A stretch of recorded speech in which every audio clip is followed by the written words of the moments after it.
A gleaming diamond chalice, laced with poison, sits at the heart of a glittering London gala, its every drop a promise of death.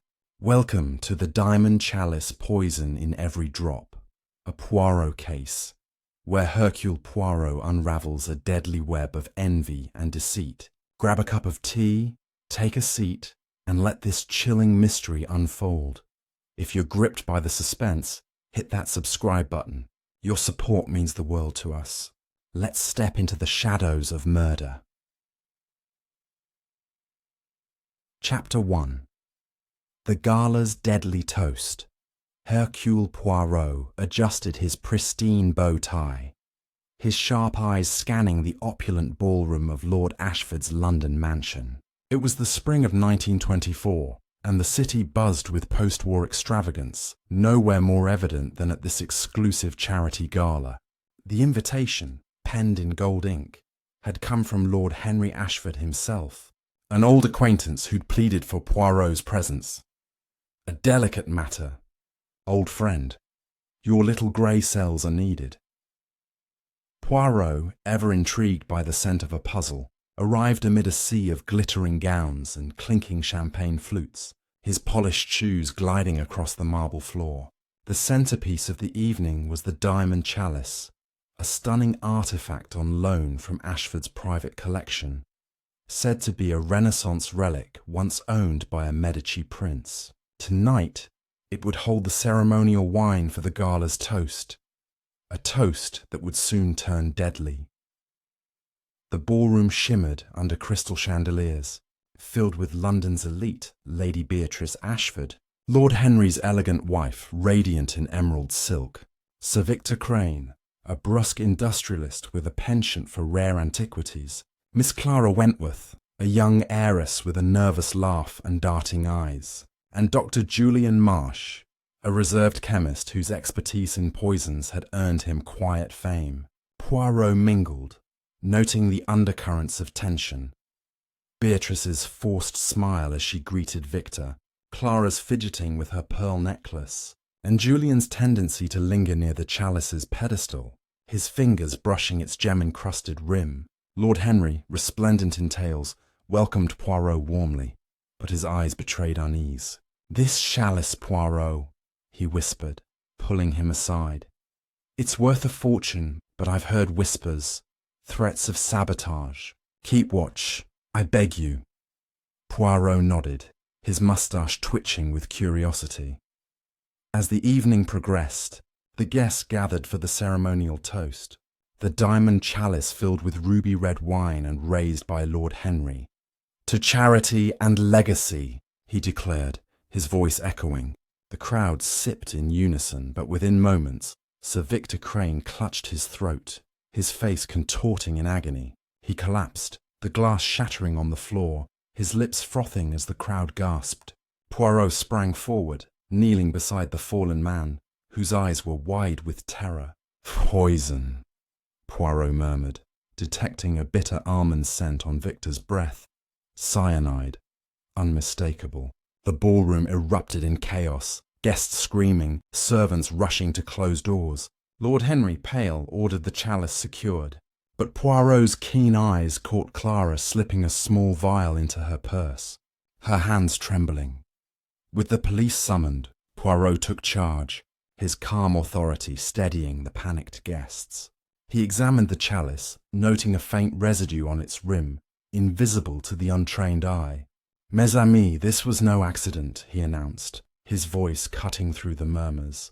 "Someone poisoned the wine, targeting Sir Victor, or perhaps all of us." Beatrice fainted into a chair, Julian's face remained impassive, and Clara's eyes darted to the exits.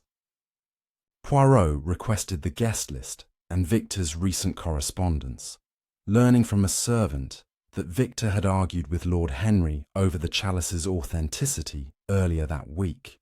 "He called it a fake," the servant whispered. "Said he'd expose the fraud." Poirot's mind raced. Greed, revenge, or something deeper. As officers arrived, Poirot interviewed the key players. Beatrice admitted Victor's rivalry with her husband, claiming he coveted the chalice for his own collection. He was insufferable, always undermining Henry, she said, her voice sharp. Julian, when pressed, revealed he'd tested the chalice's metal for a client, confirming its Renaissance origins, but noticing odd scratches on its base. Could hide a compartment, he mused, avoiding Poirot's gaze. Clara, flustered, denied touching a vial, insisting it was perfume. I admired Victor, nothing more, she stammered, but Poirot noted her flushed cheeks. A practical tip for any detective. Observe the hands. They betray what words conceal. Clara's were clenched, hiding something. By midnight, the body removed and the chalice under lock and key, Poirot sat in Lord Henry's study, sipping tea and studying the guest list. Victor's death was no random act. The poison was precise, meant for him alone. But why? The chalice held secrets beyond its diamonds, and someone in this glittering crowd had poured death into its depths. The night's elegance had shattered, leaving a trail of suspicion that Poirot would follow, step by meticulous step, into the heart of a killer's motive. The gala was over, but the mystery was just beginning, leading to darker truths hidden in plain sight. Chapter 2. The Poison's Trail. The morning after the gala, London's fog curled around Lord Ashford's mansion like a shroud, muffling the clatter of police carriages and the murmurs of lingering guests. Hercule Poirot stood in the mansion's library, his sharp eyes scanning shelves of leather-bound tomes and gilded ornaments, the diamond chalice now locked in a glass case under police guard. Sir Victor Crane's death by cyanide had shaken the household, and Poirot's mind buzzed with questions. Who had access to the chalice before the toast? And what motive drove such a bold murder in a crowded ballroom? The faint residue on the chalice's rim and Clara Wentworth's hidden vial hinted at a calculated act. But the web of relationships, Lord Henry's rivalry with Victor, Lady Beatrice's sharp disdain, and Dr. Julian Marsh's curious expertise demanded unravelling. Poirot resolved to dig deeper, starting with the scene of the crime and the secrets it held. He began in the ballroom, now silent save for the soft tread of officers cataloguing evidence. The shattered remnants of Victor's wineglass lay cordoned off, its contents confirmed as laced with cyanide by a police chemist. Poirot crouched, examining the floor, noting a faint scuff mark near the chalice's pedestal, as if someone had shifted it hastily. He questioned the head butler, Mr. Giles, a wiry man with a meticulous demeanour, who recounted the evening's preparations. The chalice was filled from a sealed bottle of Bordeaux, sir, poured by me an hour before the toast. No one touched it after, except Lord Henry for the ceremony. Poirot's eyebrow arched. And before? Who had access? Giles hesitated, then admitted. Miss Wentworth was near the pedestal earlier, adjusting flowers, and Dr. Marsh inspected the chalice, said it was for authenticity. Poirot thanked him, filing away the names. Next, Poirot sought Lady Beatrice, finding her in the conservatory, her emerald gown replaced by a sombre grey dress, her hands twisting a handkerchief. Lady Ashford, your dislike for Sir Victor was evident, Poirot said, his tone gentle but probing. What fueled this animosity? Beatrice's eyes flashed, but her voice remained steady. Victor was a bully, always belittling Henry's collection. He claimed the chalice was a modern forgery, threatened to ruin our reputation at the gala. I despised him, yes, but poison. I'd never stoop so low. Her words rang true, but Poirot noticed her glance toward the ballroom, as if fearful of unseen watchers. He left her, sensing her candour hid a deeper worry, perhaps about her husband's secrets. Dr. Julian Marsh was in the drawing-room, scribbling notes on a pad, his chemist's precision evident in his neat script. Poirot approached, his cane tapping softly. Dr. Marsh, your knowledge of poisons is notable, and you examined the chalice's scratches. Did you suspect tampering? Julian's pen paused, his face impassive. I noticed irregularities, Mark suggesting a hidden mechanism, perhaps a false bottom. I mentioned it to Lord Henry, but he dismissed it. As for poisons, cyanide is simple to acquire. Any lab could have it. His detachment was too practiced, and Poirot pressed further. And your interest in Victor? You spoke with him before the toast. Julian shrugged. He asked about my work, seemed agitated about the chalice's value. I thought he was fishing for gossip. Poirot nodded, unconvinced, noting Julian's steady hands, those of a man accustomed to handling dangerous substances. Clara Wentworth proved elusive, but Poirot found her in the garden, pacing among rose bushes, her pearl necklace glinting in the weak sunlight. Miss Wentworth, the vial in your purse. Perfume, you said. Poirot's voice was calm, but his eyes locked onto hers. Clara flushed, her fingers fidgeting. Yes, just perfume. I was nervous. The gala was overwhelming. Victor was kind to me, nothing more.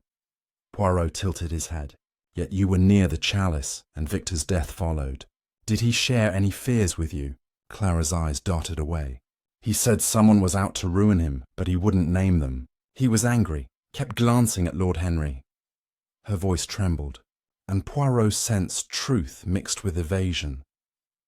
Clara knew more than she admitted. As afternoon faded, Poirot returned to the library, where Lord Henry was reviewing papers, his face drawn. Lord Ashford, Victor's claim of a forgery. Did it threaten you? Poirot asked, seating himself. Henry sighed, rubbing his temples. Victor was a rival collector, always undermining me. He swore he had proof the chalice was a fake, said he'd announce it publicly. I told him to back off, but I didn't kill him, Poirot. His sincerity wavered, and Poirot noted a locked drawer in Henry's desk, its key dangling from his watch chain. A hiding place, perhaps? Poirot requested access to Victor's belongings, finding a letter among them. Henry, the chalice is a fraud. Meet me before the toast, or I go public. The threat was clear, but the letter was unsigned. As dusk settled, Poirot sat by a window, the fog thickening outside like the mystery within. The chalice's scratches, the cyanide's source, and Victor's enemies pointed to a deliberate act. But whose hand had poured the poison? Beatrice's anger, Julian's expertise, Clara's vial, or Henry's locked secrets? The scuff mark by the pedestal suggested tampering at the gala's heart, and Poirot's instincts whispered of a hidden compartment. The trail was warming, leading him deeper into a maze of motives, where the next revelation would bring him closer to a killer hiding among the elite. Chapter 3. The chalice's secret. The fog outside Lord Ashford's mansion thickened as morning gave way to a grey, oppressive afternoon, casting the grand estate in a ghostly pallor that matched the tension within. Hercule Poirot stood in the ballroom, now cleared of gala guests, but heavy with the echo of Sir Victor Crane's death. The diamond chalice, secured in its glass case under police watch, gleamed with an almost mocking allure, its intricate facets hiding more than beauty. The scuff mark by the pedestal, Lord Henry's locked drawer, and the unsigned letter threatening to expose the chalice as a fraud gnawed at Poirot's mind. Clara Wentworth's nervous denial, Dr. Julian Marsh's cold expertise, and Lady Beatrice's veiled fear suggested a conspiracy woven through the gala's glittering facade. Today, Poirot would probe the chalice itself, certain it held a physical clue to the murder, a secret compartment perhaps, that delivered the fatal poison. Poirot requested Inspector Grayson, the lead officer, to allow a closer inspection of the chalice. In a quiet corner of the library, with Grayson and a police sergeant present, Poirot donned gloves and examined the artifact under a magnifying glass. Its diamond-studded surface was flawless, but the base bore faint scratches, as Dr. Marsh had noted, forming a subtle seam. With delicate pressure, Poirot twisted the base, and a soft click revealed a hidden compartment, barely large enough for a vial. Inside was a trace of white powder, cyanide residue, he suspected, to be confirmed by the police lab. Mon Dieu, Poirot murmured. The poison was not in the wine, but in the chalice itself. Released during the toast. Grayson's eyes widened and he ordered immediate tests, while Poirot's thoughts raced. Only someone with intimate access could have tampered with such precision. Seeking Lord Henry first, Poirot found him in his study, nervously polishing a silver cigarette case. Lord Ashford, the chalice's secret compartment held the poison that killed Victor, Poirot said, his tone calm but piercing. Who knew of this mechanism? Henry's hands shook, dropping the case. I had no idea it existed, Poirot. The chalice came from a Florentine dealer, authenticated as Medici era. Victor's accusations of forgery made me doubt, but a compartment? Impossible! His shock seemed genuine, but Poirot noted the key still dangling from Henry's watch chain. And your locked drawer, monsieur? May I see its contents? Henry hesitated, then unlocked it, revealing auction records and a receipt for the chalice, dated 6 months prior. I paid a fortune, he admitted, but Victor swore it was a fake to discredit me. Poirot pocketed the receipt. Sensing Henry's fear of exposure ran deeper than pride. Next, Poirot sought Dr. Julian Marsh, who was in the conservatory, examining a rare orchid with clinical precision. Dr. Marsh, your observation of the chalice's scratches was astute, Poirot began, his eyes locked on the chemist's impassive face. Did you suspect a compartment, or perhaps create one? Julian's lips tightened. I noticed the marks during my inspection, yes, but I thought them decorative. As a chemist, I know cyanide can be concealed in small doses. Effective, discreet. But I didn't touch the chalice beyond my tests. His voice was steady, but Poirot caught a flicker of unease when he mentioned the police lab's involvement. And your conversation with Victor? Poirot pressed. Julian shrugged. He was paranoid, said someone was sabotaging the gala. He suspected Henry but offered no proof. Poirot nodded, unconvinced by Julian's detachment, and left to pursue another lead. Clara Wentworth was in the guest wing, packing her valise as if preparing to flee. Poirot knocked, his presence startling her into dropping a silk scarf. Miss Wentworth, the chalice held a hidden poison, and you were seen near it before the toast, he said, his voice gentle but firm. Clara's eyes filled with tears. I swear I only arrange flowers. Victor was kind to me, said he'd protect me from gossip about my family's debts. He hinted the chalice was dangerous, but I thought he meant its value. Her distress seemed real, but Poirot recalled her hidden vial. And this perfume you carried? He asked, producing a police sketch of it. Clara paled. It was a gift from Victor for my nerves. I didn't know what it was.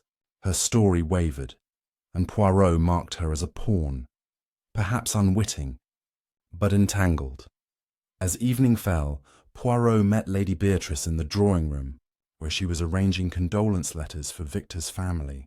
Lady Ashford, the chalice's secret was a killer's tool, he said, watching her closely. Did you know its history? Beatrice's hands paused, her voice low. Henry bought it to impress, but Victor's accusations humiliated us. I overheard him tell Clara the chalice was tainted, but I thought he meant its provenance.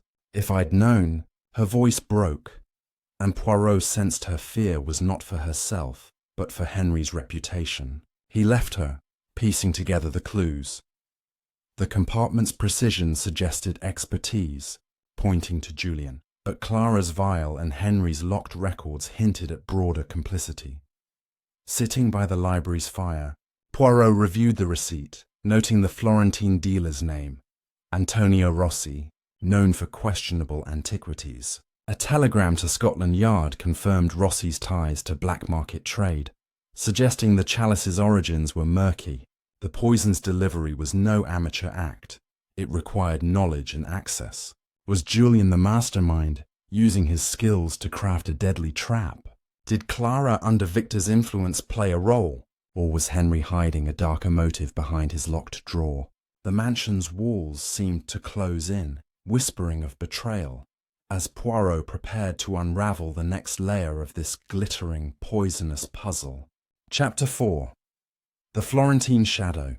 The evening fog had lifted by the next morning, leaving Lord Ashford's mansion bathed in a crisp, autumnal light that filtered through the tall windows of the library, casting elongated shadows across the polished oak floors and shelves laden with ancient volumes. Hercule Poirot paced slowly before the fireplace, his cane tapping a rhythmic cadence against the Persian rug, his mind a whirlwind of deductions centered on the diamond chalice's hidden compartment and the Florentine dealer, Antonio Rossi, whose name on the receipt hinted at a murky provenance for the artifact. The cyanide residue confirmed the chalice as the murder weapon, a clever trap that released poison only when the base was twisted during the toast.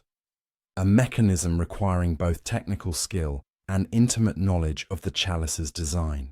Poirot's little grey cells churned. Dr. Julian Marsh's chemical expertise made him a prime suspect for crafting such a device, while Clara Wentworth's mysterious vial and Lady Beatrice Ashford's protective demeanour toward her husband suggested layers of complicity. But the trail led beyond the mansion, to Florence, where Rossi might hold the key to the chalice's true origins and the motive for Sir Victor Crane's silencing. Poirot resolved to pursue this lead, certain the dealer's secrets would illuminate the killer's identity. He began by wiring Scotland Yard for more on Rossi, but impatient for replies, Poirot decided on a direct approach. He summoned Inspector Grayson to the study, where Lord Henry Ashford sat nursing a brandy, his face etched with worry lines that seemed to deepen overnight. "Inspector, we must contact Antonio Rossi in Florence," Poirot declared, his voice crisp. "The chalice's compartment suggests forgery or modification. Rossi may know who altered it." Grayson nodded, arranging a transatlantic call through the mansion's telephone, a modern marvel that crackled with static as the operator connected them to Rossi's antique shop in the heart of Florence. Rossi's voice came through, thick with an Italian accent and laced with caution. "Signor Poirot? The chalice? Ah, a beautiful piece, from a private estate. Authentic Medici, I assure you," Poirot pressed, describing the compartment. Rossi hesitated, his breathing audible over the line. "A modification, perhaps. I sold it as is to Lord Ashford, but a client inquired about such features. Discreet compartments for poisons, in Renaissance style." Poirot's moustache twitched. "This client, who?" Rossi demurred, claiming client confidentiality, but Poirot's insistent probing elicited a name, a British collector, initials VC, Victor Crane himself. The call ended abruptly, Rossi pleading a customer. But Poirot had his thread. Victor had known about the compartment, perhaps even commissioned it. Energized by this revelation, Poirot confronted Dr. Julian Marsh in the billiard room, where the chemist was idly cueing balls, the clack of ivory echoing like accusations. The room was dimly lit, heavy curtains drawn against the morning sun, creating an atmosphere of confinement that suited Poirot's interrogation. "Dr. Marsh, Rossi speaks of a client modifying the chalice for poisons. Your specialty, no?" Poirot said, circling the table like a predator. Julian's cue paused mid-stroke, his eyes narrowing behind wire-rimmed glasses. Victor did mention a Florentine trip, boasting of customizing artifacts. "He asked my advice on soluble poisons. Hypothetically, of course. Cyanide dissolves quickly, leaves little trace if timed right." Julian's tone was clinical, but Poirot detected a defensive edge. "And did you provide this advice?" Poirot asked, leaning on his cane. Julian straightened, pocketing the cue ball. "Merely discussed chemistry. Victor was obsessed with outbidding Henry. Said the chalice would prove his superiority. If he rigged it himself, perhaps he meant to expose Henry, not die." Poirot's eyes gleamed. Julian's words suggested Victor as a victim of his own trap. But who triggered it? Leaving Julian to his solitude, Poirot sought Clara Wentworth in the sunroom, a glass-enclosed haven filled with potted ferns and wicker furniture, the air humid and fragrant with earth. Clara was sketching idly, her pencil scratching across paper in nervous strokes, depicting the chalice with uncanny accuracy. "Miss Wentworth, Victor's Florentine connections, you knew of them?" Poirot inquired, seating himself opposite her. Clara's pencil snapped, her cheeks flushing. He told me stories of Italy, how he acquired rare items, the chalice. He said it had secrets, laughed about poison in every drop. I thought it a joke. Her voice rose, trembling, and Poirot gently took the sketch, noting details of the compartment she couldn't have seen unless informed. This drawing, Victor shared its design. Clara nodded, tears welling. He showed me blueprints, said it was for smuggling gems, not poison. He planned to reveal it at the gala, humiliate Henry, but someone must have known, turned it against him. Her grief seemed authentic, but Poirot wondered if her innocence masked a deeper involvement, perhaps as Victor's unwitting accomplice in a scheme gone awry. Lady Beatrice Ashford was in the upstairs parlour, arranging flowers with mechanical precision, her elegant hands deft but her expression distant, as if lost in thought. The room overlooked the manicured gardens where autumn leaves swirled in the breeze, a stark contrast to the mansion's stifling secrets.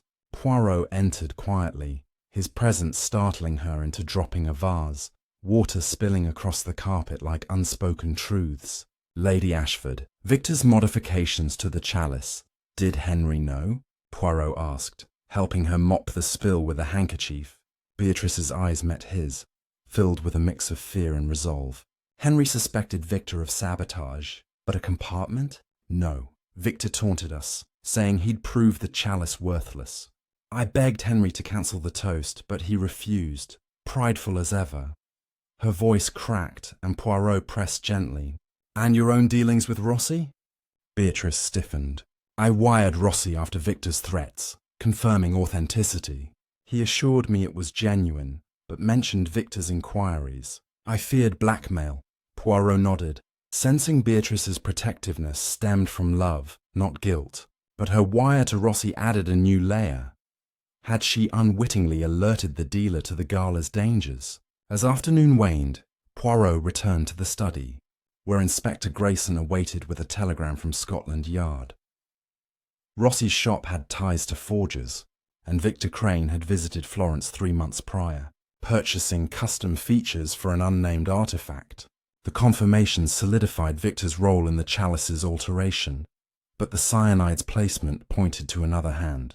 Poirot examined Victor's blueprints, smuggled from Clara's room with her consent, revealing a twist mechanism activated by pressure on the base, precisely what occurred during the toast. Who knew this detail?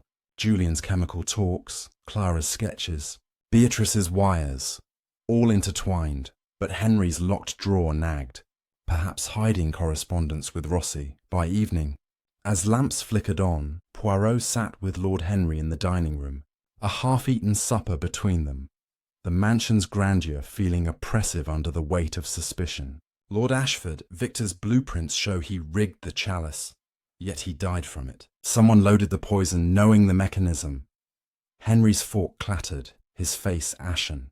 I found a note from Victor in my desk, demanding a meeting or exposure. I met him before the toast, argued, but left him alive. He must have loaded it himself, intending to fake a poisoning to frame me. Poirot's mind raced, a setup reversed. But the cyanide was real, lethal. Henry's story held, but his eyes avoided the locked drawer, suggesting more hidden. The day's revelations painted a picture of rivalry turned fatal, with Rossi's shadow looming from Florence. Victor's modifications, meant for deceit, had become his doom, but whose hand twisted the fate? Julian's knowledge, Clara's intimacy, Beatrice's fears, or Henry's desperation?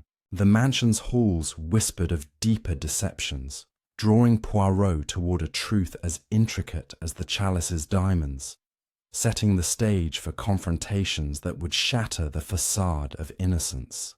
Chapter 5. The Locked Drawer's Secret.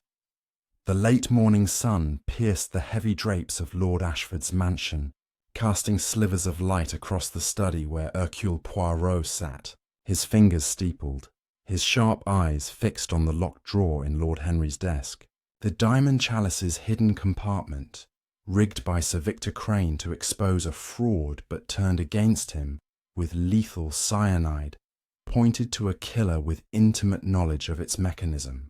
The Florentine dealer Antonio Rossi's revelation that Victor had commissioned the Chalice's modification had deepened the mystery, but Poirot's instincts zeroed in on the mansion itself.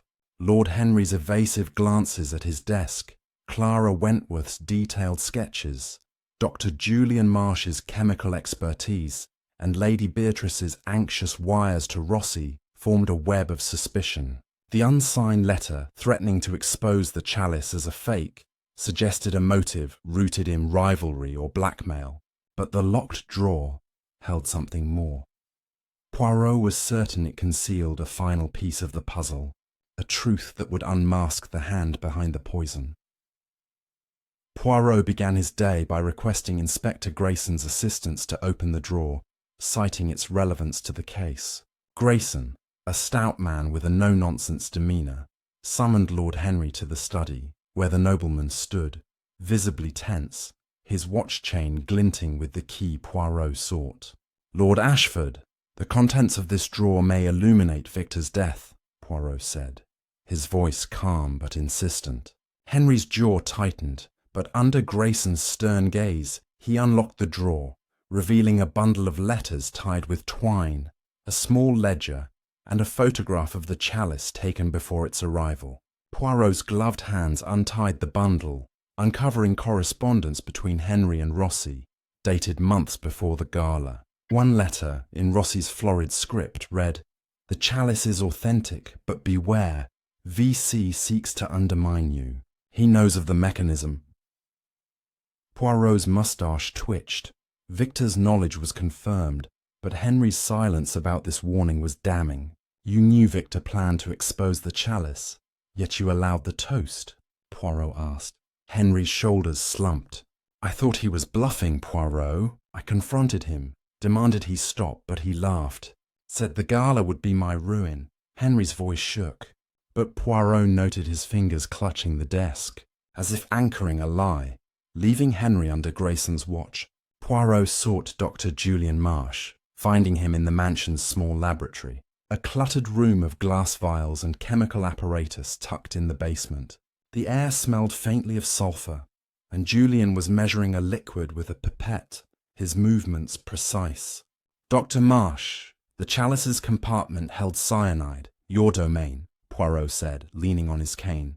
"Rossi confirms Victor designed it, but who loaded the poison? Your talks with him were not merely hypothetical, non?" Julian set down the pipette, his face a mask of cool detachment. "Victor was reckless, asking about poisons to test the Chalice's value. I warned him cyanide was too dangerous, but he was fixated on shaming Henry. If someone used my knowledge, they acted alone." Poirot's eyes narrowed, catching a slight tremor in Julian's hand as he adjusted his glasses. "And your inspection of the Chalice? You saw the mechanism. Did you test it?" Julian hesitated, then admitted, "I twisted the base, felt it click but found nothing inside. I told no one, fearing misuse." His candor was plausible, but Poirot sensed a calculated omission. Julian knew more than he shared. Next, Poirot found Clara Wentworth in the library, surrounded by art books, her face pale as she leafed through a volume on Renaissance relics. The room was quiet, save for the ticking of a grandfather clock, its rhythm mirroring Poirot's relentless pursuit of truth. "Miss Wentworth, your sketches of the Chalice's compartment are remarkably precise," he said, producing her drawing from his pocket. "Victor trusted you with its secret. Did he also trust you with his plans?" Clara's eyes widened, her hands twisting her pearl necklace. "He showed me the blueprints in confidence, said he'd reveal the Chalice as a fake to ruin Henry's reputation. He wanted me to help display it, to twist the base during the gala for all to see. But I refused. I was scared. Someone else must have known, used it against him." Her voice broke, and Poirot leaned closer. "This vial, Miss Wentworth, Victor's gift. Did he say where he got it?"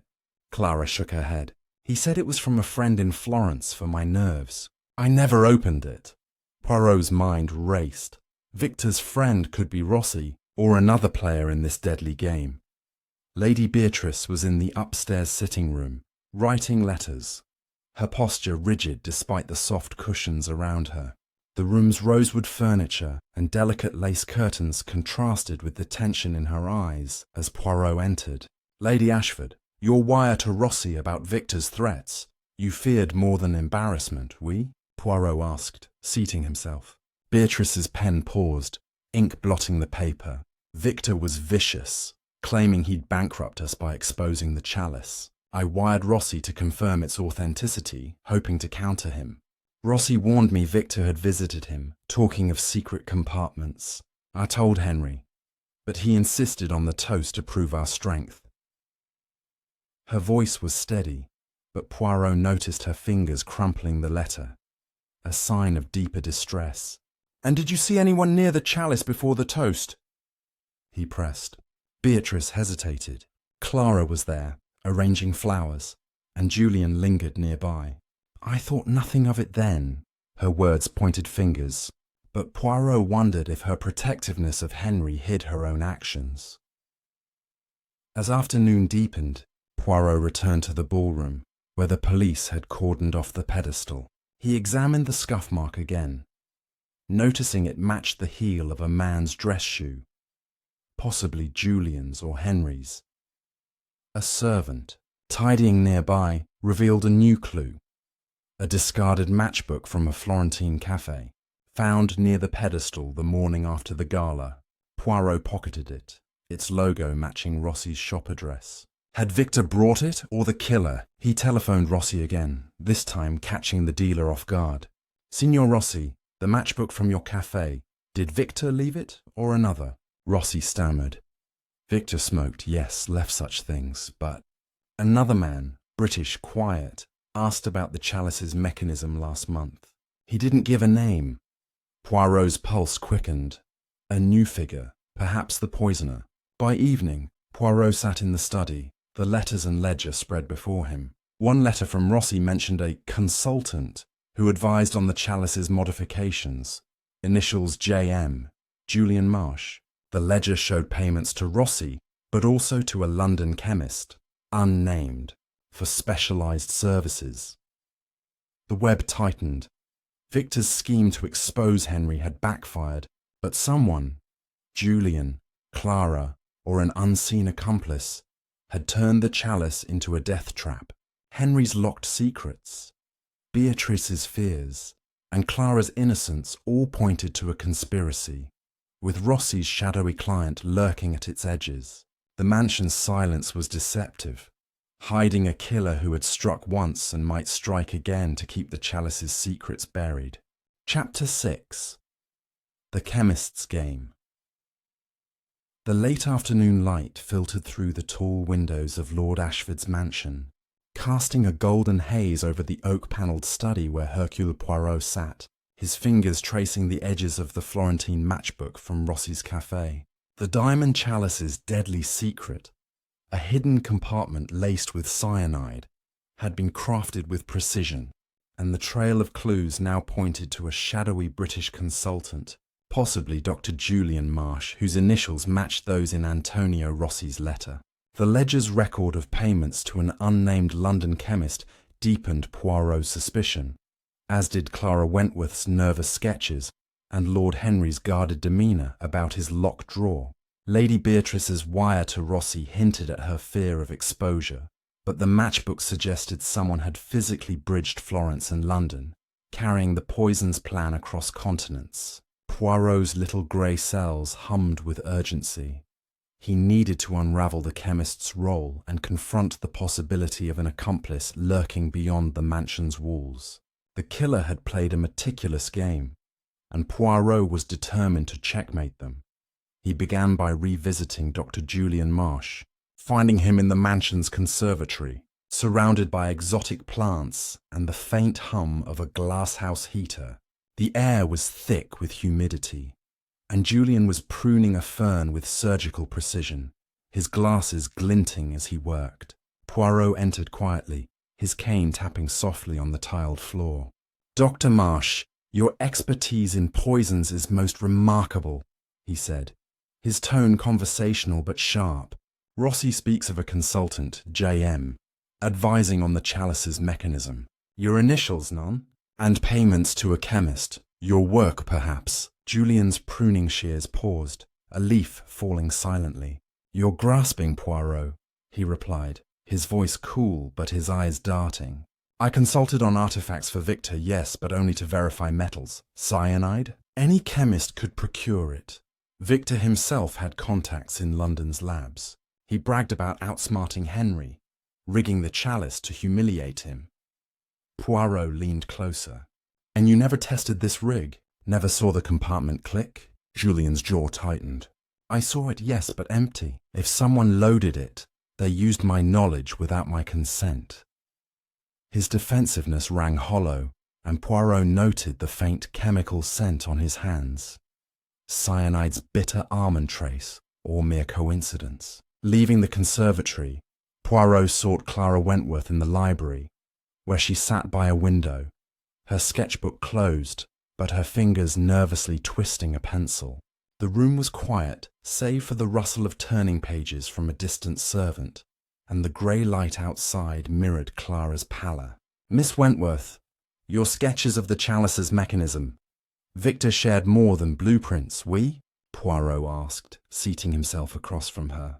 Clara's eyes flickered with panic. He trusted me, showed me how the base twisted, said it was for a grand reveal. He planned to open it during the gala, show it was hollow to prove it a fake. But he never mentioned poison. Her voice trembled and Poirot pressed gently.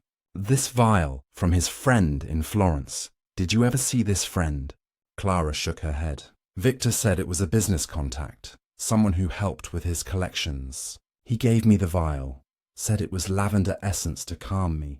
I swear I never opened it. Poirot's gaze softened, but her precise knowledge of the mechanism suggested Victor's trust had made her a target, or a tool. Next, Poirot returned to Lord Henry, who was in the dining room, staring at a portrait of his late father, the family resemblance stark in the stern jawline.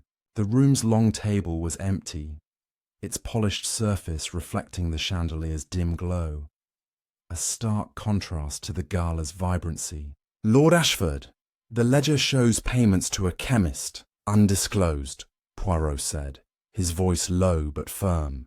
Did you hire someone to verify the chalice, or perhaps to alter it? Henry turned, his face ashen. I paid for authentication, yes, through Rossi's contacts. Victor was spreading lies, and I needed proof the chalice was real. The chemist, anonymous, at Rossi's insistence, confirmed its age.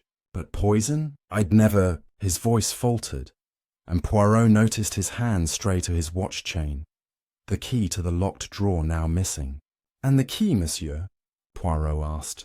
Henry flushed, admitting, I gave it to Beatrice for safekeeping. She was worried about Victor's threats. Poirot's mind raced. Beatrice's involvement deepened. Lady Beatrice was in the upstairs parlour, sorting through condolence cards. Her elegant hands steady, but her eyes shadowed with exhaustion. The room smelled of lavender, a faint echo of Clara's vial, and Poirot's senses sharpened. Lady Ashford, the ledger's payments and your husband's key. Did you know of a chemist's work on the chalice? He asked, standing by the fireplace. Beatrice's hands paused, a card slipping to the floor. Henry told me of tests, yes, to counter Victor's claims. I took the key to protect his papers from prying eyes. Victor's spies, I thought. But a chemist. I assumed Rossi handled it. Her voice was calm, but Poirot caught a tremor when she mentioned spies. And did you see anyone near the chalice before the toast? Perhaps with a vial? He pressed. Beatrice frowned. Julian was there, adjusting the pedestal's cloth, and Clara lingered nearby. I thought they were admiring it. Her words echoed earlier accounts, but Poirot sensed she was shielding Henry, or herself. As dusk settled, Poirot received a telegram from Scotland Yard, confirming the matchbook's origin, Rossi's Café, frequented by Victor and a second man, described as reserved, spectacled, and British, matching Julian's profile. The ledger's chemist was traced to a London lab, where a technician recalled delivering cyanide samples to a Dr. M for artifact preservation tests. The evidence tightened around Julian, But Poirot visited the ballroom again, where the police had found a tiny screw near the pedestal, likely from the Chalice's mechanism. It was polished, modern, not Renaissance, suggesting recent tampering. Had Julian, knowing the compartment, loaded it after Victor's design, or had Clara, under Victor's spell, been manipulated? Henry's payments and Beatrice's key suggested they knew more than they admitted. But were they masterminds or pawns? Sitting in the study as lamps flickered on, Poirot reviewed the letters, finding one from Victor to Henry. "Your chalice is a lie, and I'll prove it. Meet me, or face ruin." The threat was clear, but Victor's death suggested someone turned his plan against him. Julian's expertise, Clara's sketches, and the couple's secrets pointed to a conspiracy. But the second man in Florence loomed, a chemist perhaps, who bridged Rossi's world and the mansions. The night's silence was heavy, broken only by the distant chime of a clock, urging Poirot toward a confrontation that would expose the poisoner's hand and the chalice's final secret. Chapter 7. The Hidden Hand. The early morning mist clung to the manicured lawns of Lord Ashford's mansion, wrapping the estate in a ghostly veil that mirrored the elusive truth Hercule Poirot pursued. The diamond chalice's deadly secret, a hidden compartment laced with cyanide, had been designed by Sir Victor Crane to expose a fraud, only to become his own death trap. The Florentine matchbook, Rossi's mention of a spectacled British consultant with initials J.M., and the ledger's payments to a London chemist pointed squarely at Dr. Julian Marsh, whose expertise in poisons made him a prime suspect. Yet Clara Wentworth's detailed sketches, Lord Henry's missing key, and Lady Beatrice's guarded demeanour suggested a broader conspiracy. The tiny modern screw found near the chalice's pedestal hinted at recent tampering, and the mysterious second man in Florence, a reserved figure seen with Victor, loomed as a potential mastermind. Poirot's little grey cells buzzed with urgency. The killer was close, hiding among the mansion's elite, and the trail of clues led to a confrontation that would unravel the final layers of deception. Poirot began his day in the mansion's small laboratory, where Dr. Julian Marsh was cataloguing chemical samples, his movements methodical under the harsh glow of a gas lamp. The room's shelves brimmed with vials and beakers, their contents gleaming like the chalice itself, and the faint whiff of chemicals sharpened Poirot's senses. "Dr. Marsh, the screw from the chalice. Modern, precise," Poirot said, holding up the tiny piece in a gloved hand. "Your work, perhaps, to secure the poison?" Julian's glasses flashed as he turned, his face impassive. "I told you, Poirot. I inspected the chalice, felt the mechanism, but found it empty. Victor's design was his own. I had no part in loading it." Poirot leaned on his cane, his voice soft but piercing. "Yet Rossi names a consultant, J.M., and a London lab confirms cyanide deliveries to a Dr. M. You deny this?" Julian's hand steadied a trembling vial. "I received samples for preservation tests, yes, but not for murder. Victor asked about cyanide's solubility, said it was for a stunt to shame Henry. Someone else used my knowledge."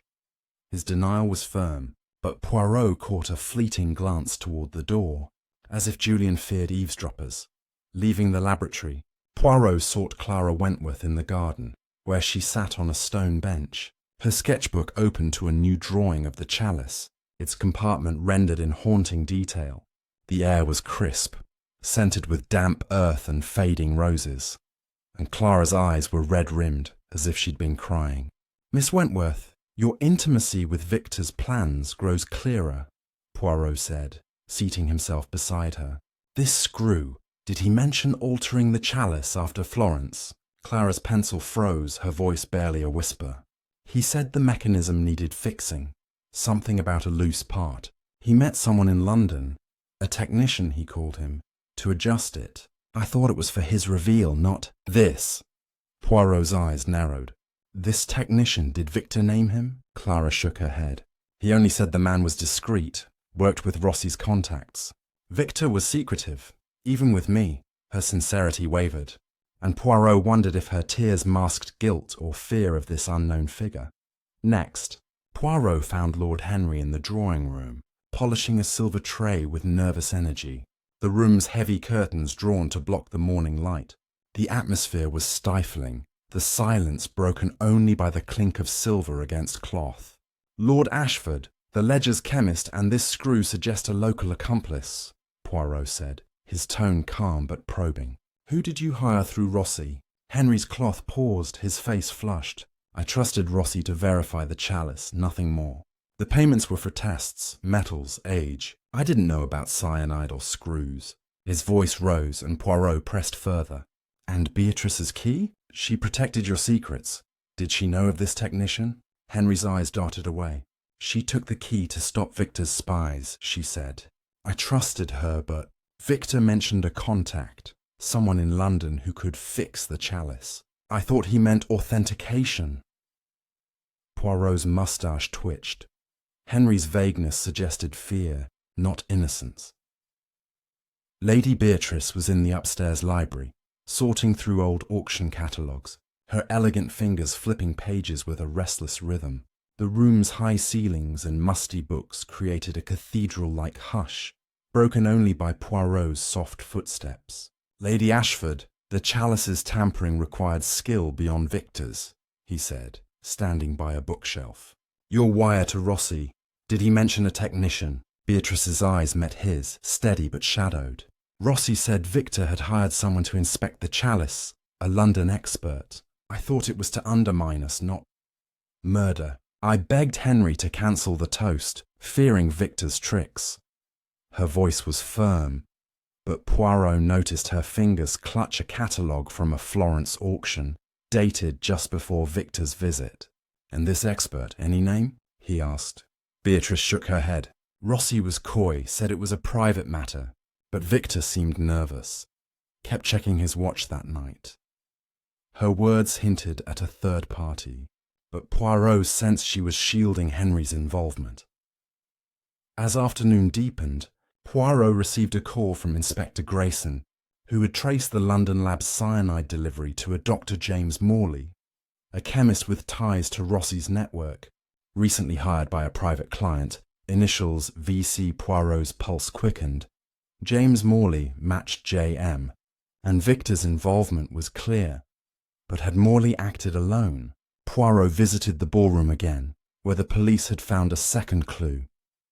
A monogrammed handkerchief near the pedestal, embroidered with JM. It smelled faintly of lavender, echoing Clara's vial. Had Julian dropped it, or was it planted? Poirot confronted Julian again in the conservatory, producing the handkerchief. "Yours, Dr. Marsh?" Julian's face paled. "I lost one like it weeks ago. Someone's framing me, Poirot. Victor's technician. Perhaps." His panic seemed genuine, but Poirot filed it away, unconvinced. By evening, Poirot sat in the study, the matchbook, screw, and handkerchief before him, each a piece of a puzzle pointing to a hidden hand. James Morley, the chemist who bridged Florence and London. Victor's plan to expose Henry had been hijacked, the chalice turned lethal by someone with access and motive. Julian's expertise, Clara's knowledge, and the Ashfords' secrets swirled, but Morley's shadow loomed largest. The mansion's walls seemed to pulse with deceit, urging Poirot toward a revelation that would expose the poisoner's cunning and the chalice's final betrayal. Chapter 8. The Chemist's Shadow. The morning air in Lord Ashford's mansion carried a chill, as if the walls themselves held their breath, sensing the nearing resolution of Sir Victor Crane's murder. Hercule Poirot stood in the grand hallway, his polished shoes echoing on the marble floor, his mind fixated on the elusive Dr. James Morley, the London chemist whose initials matched the mysterious JM, linked to the diamond chalice's deadly modification. The monogrammed handkerchief, the modern screw, and the cyanide delivery traced to Morley's lab suggested a hidden hand orchestrating the poison's placement, possibly manipulating Dr. Julian Marsh, Clara Wentworth, or even the Ashfords. Victor's plan to expose the Chalice as a fraud had backfired spectacularly, but Poirot suspected Morley was more than a hired technician. He was a puppet master, tied to Antonio Rossi's Florentine network and the mansion's inner circle. With Inspector Grayson's resources at his disposal, Poirot resolved to track Morley down, certain this shadow figure held the key to the killer's identity. Poirot began by coordinating with Grayson, who met him in the study, the room's heavy oak desk now cluttered with telegrams and police reports. The inspector's face was grim as he shared new findings. Morley's lab, tucked in a dingy corner of East London, had been raided, revealing receipts for cyanide shipments and correspondence with Rossi, mentioning a discreet job for a British client, Victor Crane. Morley's vanished. Poirot, Grayson said, handing over a photograph of a spectacled, gaunt man with a reserved demeanour, matching Rossi's description of the second man in Florence. Poirot's eyes gleamed. This Morley, he worked with Victor, but who paid him to turn the Chalice deadly? Grayson promised to widen the search, but Poirot requested a visit to the lab, hoping to uncover traces of Morley's intent. Before leaving, Poirot confronted Dr. Julian Marsh in the mansion's library, where the chemist was reading a journal on toxicology, his calm facade barely masking a nervous tick in his jaw. The room's tall bookshelves loomed like silent witnesses, and the faint ticking of a clock heightened the tension. Dr. Marsh, this handkerchief with your initials found near the Chalice, conveniently lost, you say? Poirot held up the embroidered cloth, his voice sharp. Julian's glasses slipped slightly as he leaned forward. I told you, Poirot, it was stolen weeks ago. This Morley, you think he framed me? Victor mentioned a chemist contact, boasted about a fix for the Chalice. I thought he meant authentication, not murder. Poirot's moustache twitched. And your cyanide knowledge? Morley's lab supplied it.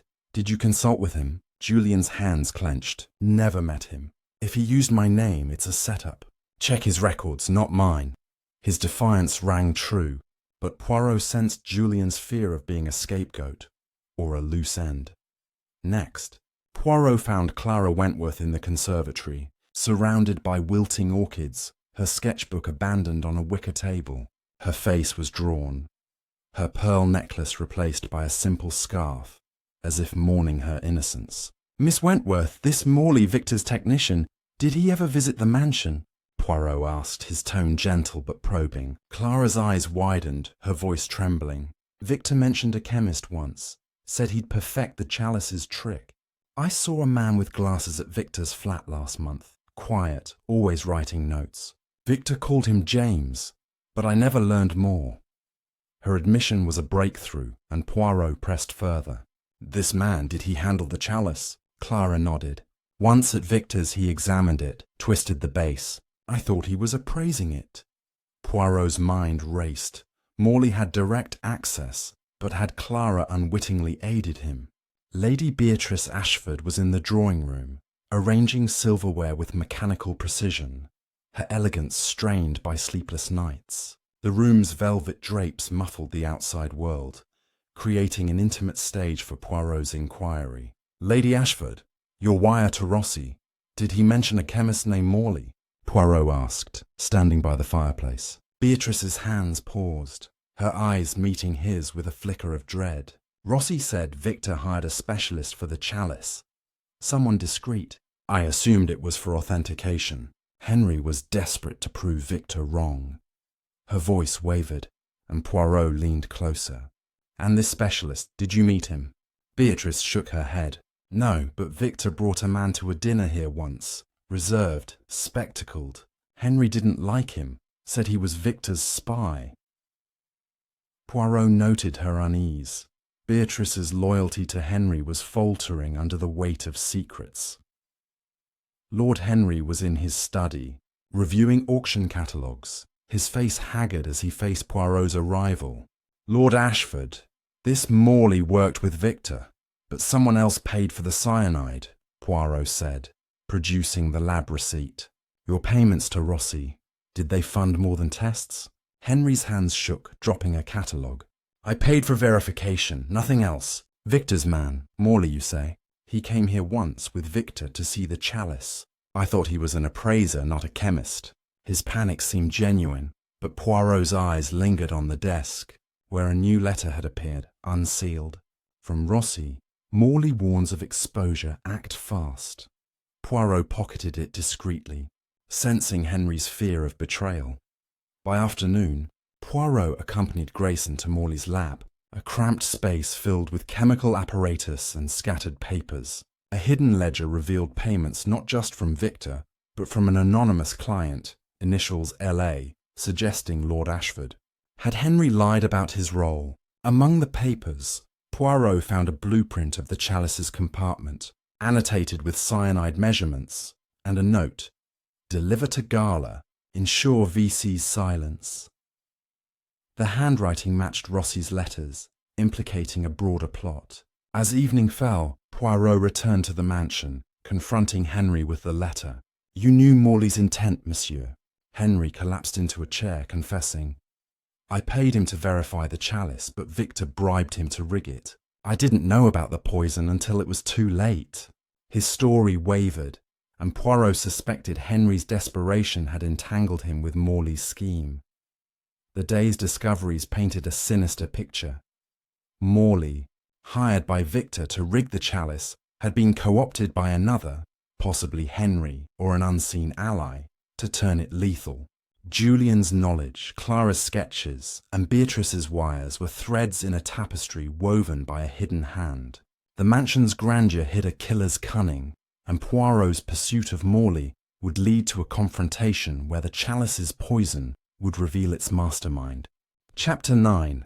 The Puppet Master's Strings. The late afternoon sky over Lord Ashford's mansion was a bruised purple, heavy with the promise of rain, as if mirroring the storm of revelations brewing within its walls. Hercule Poirot stood in the grand hallway, his cane resting lightly in his hand, his sharp eyes glinting with the clarity of a puzzle nearing completion. The Diamond Chalice's lethal secret, a hidden compartment laced with cyanide, had been orchestrated by Dr. James Morley, the elusive chemist whose shadow loomed over Victor Crane's murder. The blueprint, the monogrammed handkerchief, and the ledger's payments tied Morley to Antonio Rossi's Florentine network, but the initials L.A. in Morley's records suggested Lord Henry Ashford's deeper involvement, despite his claims of ignorance. Dr. Julian Marsh's defensive expertise, Clara Wentworth's tearful confessions, and Lady Beatrice's protective silences hinted at a web of manipulation, with Morley pulling strings from afar. Poirot's little grey cells hummed with purpose. He needed to find Morley, confront the mansion's key players, and expose the puppet master who turned Victor's scheme into a deadly trap. Poirot began by coordinating with Inspector Grayson, meeting in the mansion's study, where the air was thick with the scent of old leather and wax from flickering candles. Grayson's latest report was urgent. Morley had been spotted at a seedy London dockside inn, likely preparing to flee the country. "We've got men watching him, Poirot," Grayson said, spreading a map of the docks across the desk. "But his records show payments from L.A., Lord Ashford, we presume, and a coded telegram to Rossi. VC handled, Chalice secured. He's our man." Poirot nodded, his mind racing. "Morley is the tool, Inspector, but whose hand wields him? We must act swiftly." He requested Grayson organize a raid, but first, Poirot needed to confront the mansion's suspects to unravel their ties to Morley's plot. He sought Lord Henry first, finding him in the library, staring at a portrait of the Chalice, his hands clenched around a glass of brandy. The room's high shelves cast long shadows, amplifying the tension. "Lord Ashford, your payments to Morley, more than authentication, oui?" Poirot said, producing the ledger's damning entry. Henry's glass trembled, spilling amber liquid.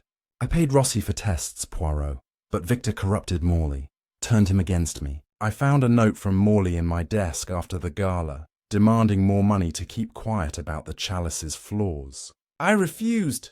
His voice cracked, and Poirot pressed further. "And this telegram to Rossi, VC handled. You knew of Victor's fate."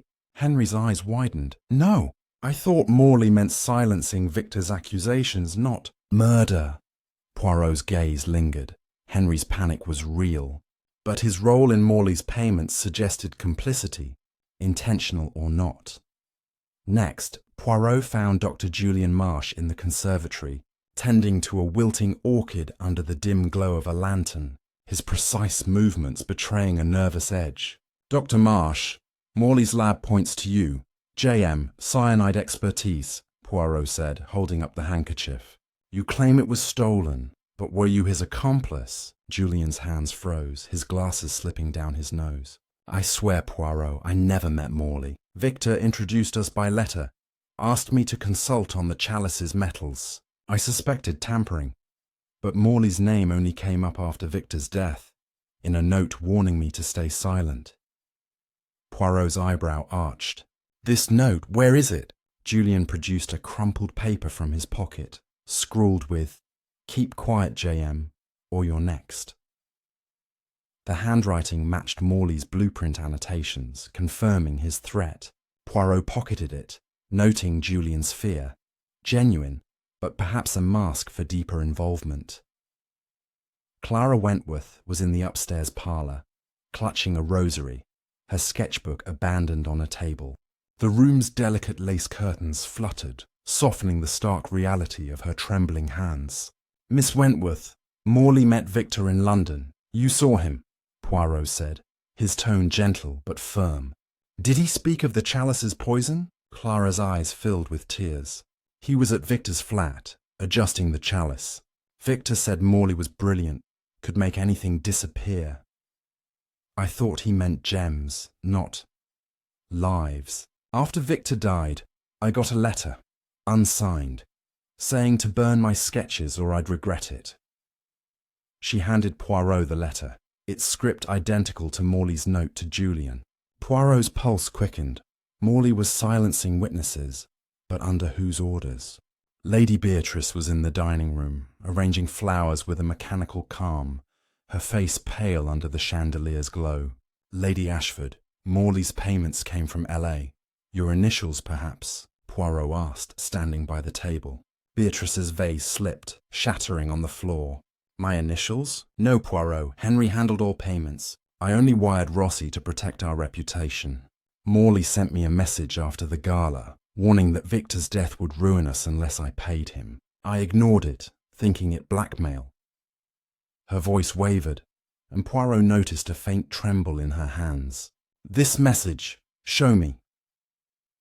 Beatrice produced a note from her pocket, its words chilling. Pay, or the Chalice's truth buries you. Morley's hand again, tying the Ashfords to his scheme.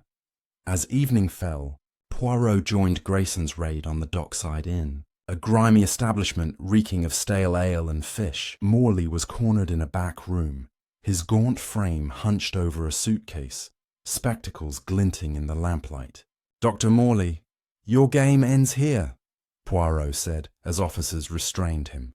Morley sneered, his voice cold. Victor hired me to rig the Chalice, expose Henry's fraud. But someone else, L.A., paid more to load it with cyanide. I only followed orders. Poirot's eyes narrowed. This L.A.? Who?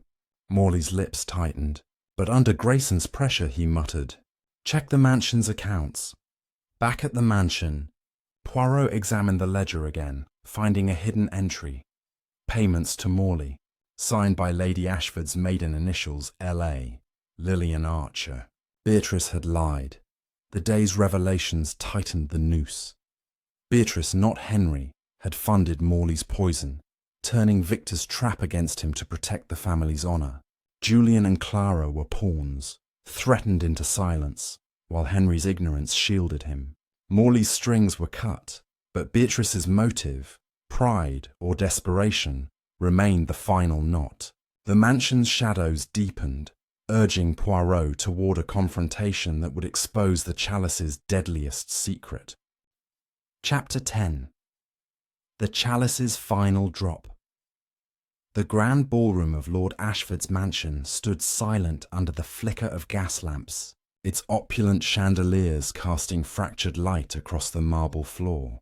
as if mirroring the shattered illusions of the gala's fatal night. Hercule Poirot gathered the key players, Lord Henry Ashford, Lady Beatrice Ashford, Dr. Julian Marsh, Clara Wentworth, and Inspector Grayson, in the very room where Sir Victor Crane had met his end, poisoned by a hidden compartment in the diamond chalice. The revelation of Dr. James Morley's role as the chemist who rigged the chalice with cyanide, under orders from L.A., Lady Beatrice's maiden initials, Lillian Archer, had tightened the noose around her, yet Poirot's little grey cells demanded a final reckoning to unravel every thread.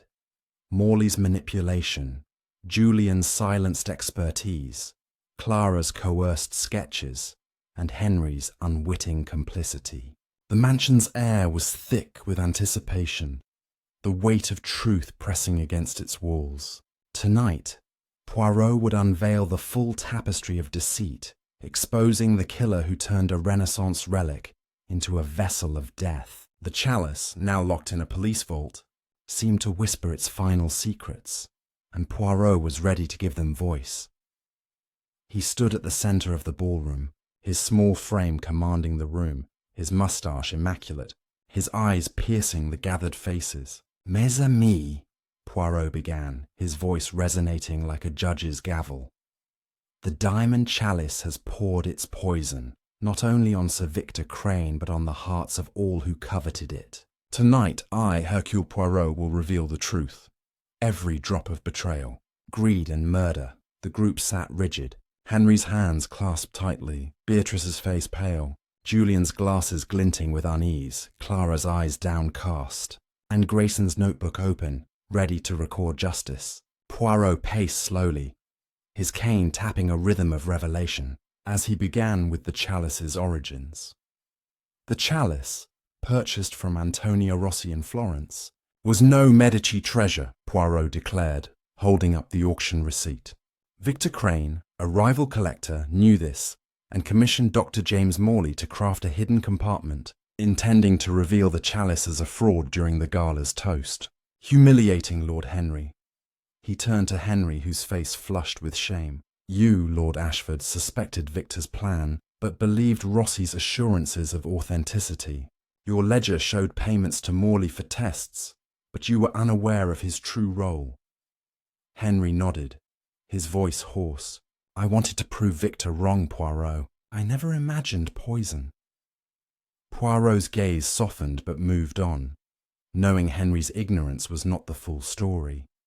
He faced Dr. Julian Marsh, standing by the pedestal where the chalice had stood. "Dr. Marsh, your expertise in poisons made you a suspect, and the handkerchief with your initials, J.M., suggested a frame. Morley used your name, oui? He sent you a warning to stay silent, knowing your talks with Victor about cyanide could implicate you." Julian's shoulders slumped, his voice low. "Victor asked about poisons for his stunt, but Morley stole my handkerchief, used my reputation. I saw the compartment, empty, and feared tampering, but I said nothing to avoid scandal." Poirot nodded, absolving Julian, but noting his silence had aided the killer's cover. Turning to Clara Wentworth, Poirot's tone softened, seeing her trembling hands clutching a scarf. "Miss Wentworth, Victor trusted you with his blueprints, his plan to expose Henry. Your sketches were precise, and Morley's threats forced you to hide them. You saw him in London, adjusting the chalice, but did not know his intent." Clara's tears fell freely. "Victor said it was a trick, not murder. Morley's letter scared me. He said I'd be next if I spoke. I burned some sketches, but kept one, hoping it would help." Her confession confirmed her role as a pawn, manipulated by Victor's ambition and Morley's menace. Poirot's gaze settled on Lady Beatrice, her elegance faded under the weight of scrutiny, her hands twisting a handkerchief. "Lady Ashford, or should I say Lillian Archer, your initials L.A. signed Morley's payments. You turned Victor's scheme against him, loading the chalice with cyanide to protect your family's honour." Beatrice gasped, her face crumpling. "I couldn't let Victor ruin us, Poirot. He threatened to bankrupt Henry, expose the chalice as a fake. I wired Rossi for proof, But he introduced me to Morley, who offered a solution: silence Victor permanently. I paid him, yes, but I didn't know he'd kill until it was done. Her voice broke, and Poirot's eyes held hers, steady but unrelenting. You loaded the compartment, madame, during the gala's preparations, when you adjusted the pedestal's cloth. The screw, modern, fell from your haste, Beatrice sobbed, nodding. I twisted the base as Morley showed me. I meant only to scare Victor, but the dose. It was too much. Poirot stepped back, addressing the room. Victor Crane designed his own trap, but Lady Beatrice, driven by pride and fear, turned it lethal. Morley, the chemist, executed her will, supplying cyanide and rigging the chalice, then fled to silence witnesses with threats. Lord Henry's payments were unwitting, Julian's knowledge exploited, and Clara's trust betrayed. The chalice's poison was not in its diamonds, but in the desperation it ignited. Grayson signalled his officers, who gently escorted Beatrice, her head bowed, to face justice. Henry collapsed into a chair, weeping for his wife's fall, while Julian and Clara exchanged looks of relief and sorrow. As the group dispersed, Poirot walked to the mansion's terrace, overlooking the now clear night sky, stars glinting like the chalice's gems. The case was closed, the killer unmasked, but the cost of pride lingered. Beatrice's trial would follow, Morley's arrest secured, and the chalice, stripped of its myth, would rest in a museum, its story a cautionary tale. Poirot's heart was heavy, but justice was served. To you, dear viewers who followed this tale of poison and betrayal, grab a cup of tea and savor the truth revealed. If you've been gripped by this mystery, please like and subscribe. Your support means the world to us. The Diamond Chalice's final drop has fallen, but Poirot's pursuit of truth flows on, ready for the next enigma.